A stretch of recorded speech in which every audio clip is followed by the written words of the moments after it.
Julian narrowed his eyes. Books spark our imagination. I like that. That's exactly what I would have drawn. They teach us things, and like life, they take us on a journey. I started this conversation with God. I asked him to reveal me to me. But you don't always get to choose your path. Okay.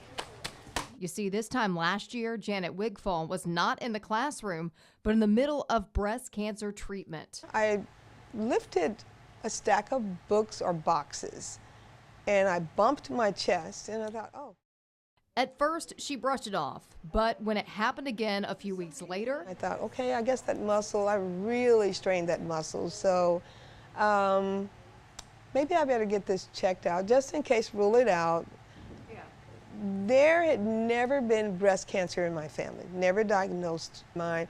I had religiously had my mammograms. A trip to the doctor, 2 screenings, and an ultrasound later. It was about 8 o'clock.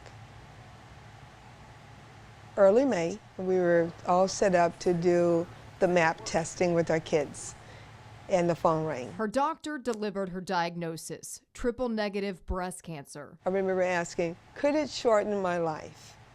And she said, yes. And I remember picking up a friend going, okay, I got my diagnosis. It's cancer, and I don't want to do this. And the friend said, yes, you can. Janet is a woman of faith, and to say her diagnosis was a prayer answered might seem strange. Once I received the diagnosis and I kind of got over that, like, whoa, okay, this is real. Life is getting ready to change. Once I got to that point, I said to God, okay, I asked you for this. You answered my prayer. Now teach me how to do this. What did God teach you?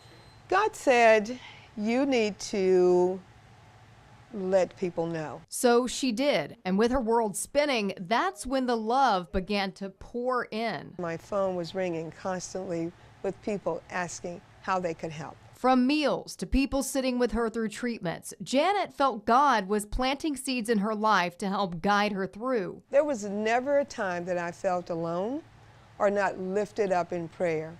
And you have people almost waiting in line just to serve and to help me. It was overwhelming in a good kind of way. And when chemo kept her out the first few weeks of school last year,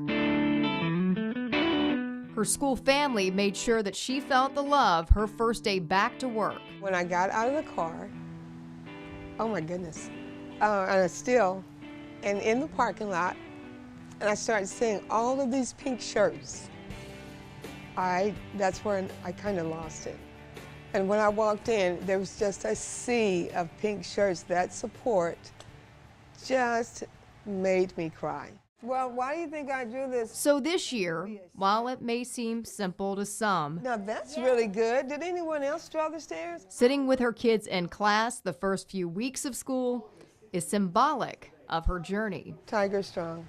My motto has always been to walk into the hardness and let God lead you through it.